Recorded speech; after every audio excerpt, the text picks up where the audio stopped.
Welcome! I'm currently riding a Honda CB500X, which I am very happy with, but sometimes I would accept a little more power when riding with a pillion. So I'm thinking about more powerful touring bikes. The following two bikes also made it to my shortlist: Yamaha Tracer 9 GT and Honda NT1100. If you are like me and are considering buying a more powerful machine in the 1000cc zone, maybe this video will help you in your decision making. I tested both bikes. At first glance, it may seem that it will not be an even fight, since the Tracer has an engine displacement of only 900cc, while the Honda's is almost 1100cc. But a closer look at power and torque will show that the displacement comparison can be misleading. Another difference is that I tested that Honda with an automatic DCT transmission and the Yamaha with a manual and quick shifter.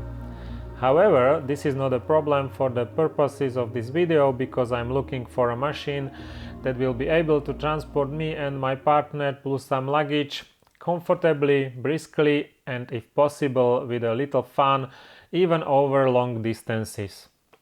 So let's take a closer look at these two machines. First, price.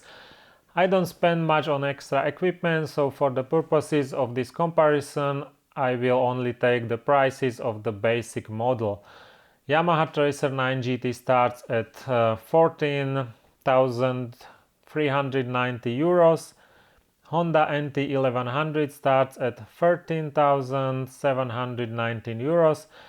The DCT version is 1,000 more expensive, 14,790 euros. If I were to make a decision based only on the base price, I would choose Honda with a manual transmission. Honda 1, Yamaha 0. Second, engine. Surprisingly, Yamaha's triple engine is more powerful despite the lower displacement. It has 87.5 kilowatts at 10,000 revolutions, while the Honda engine only has 75 kilowatts, but reaches it already at 7,500 revolutions. On the other hand, the NT has a higher torque than the Tracer, 104 Newton meters compared to the 93 Newton meters that the Yamaha has. In my opinion, the Tracer engine has a sportier feel and is a bit more fun. The Honda also has power to spare, but it has more refined feel. Although it accelerates well, you don't have the same feeling of acceleration as on the Yamaha. However, the NT scores with a higher torque already from lower revolutions. The pull when overtaking seemed to me to be more pronounced than that of the Yamaha.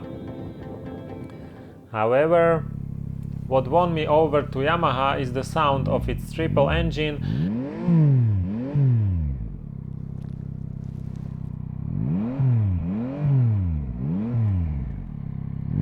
and also the quick shifter. The sound is amazing to my ears and the quick shifter worked great.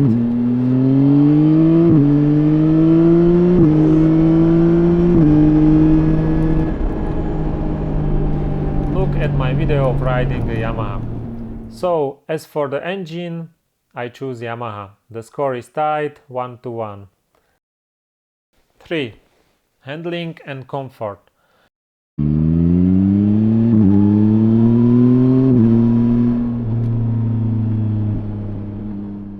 Driving both machines was a pleasure. The Yamaha has a sportier character and I would say a stiffer chassis.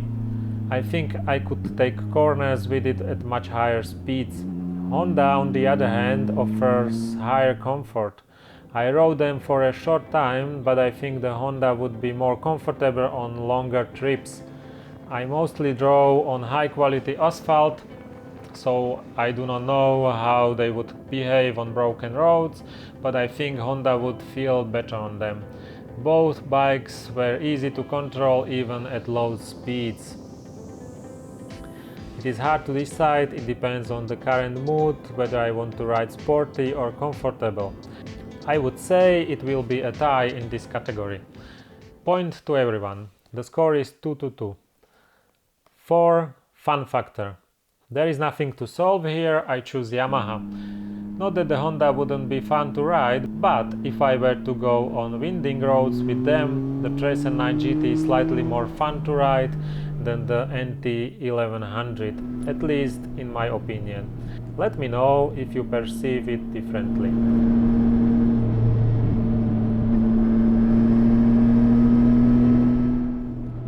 Point for Tracer. Yamaha leads 3-2. 5. Design.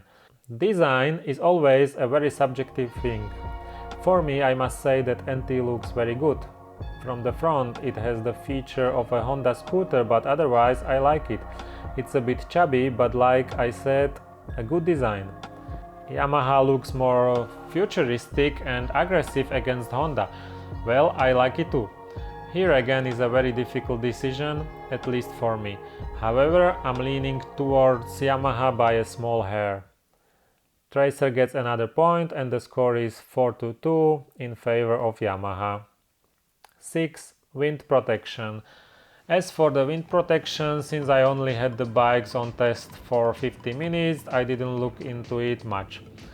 I was more interested in things like the engine and handling, but the Honda's shield suited me quite well in the highest position and the fairing did a great job of protecting my legs, so good for me.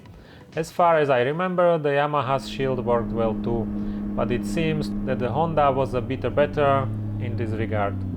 Point for Honda. It's 4-3 for the Tracer 9 GT. 7. Fuel consumption. Fuel consumption is probably the last thing that interests you on the test ride. While riding, you want to get as much as possible out of the machine, so fuel consumption does not play much during test drives. I noticed a reading of 5.6 liter per 100 kilometers on the Honda. The manufacturer says 5.0. With Yamaha, I don't remember the data from the display. I will therefore help myself with table values. Also, as with Honda, the manufacturer states 5 liters per 100 kilometers, so it's a draw again.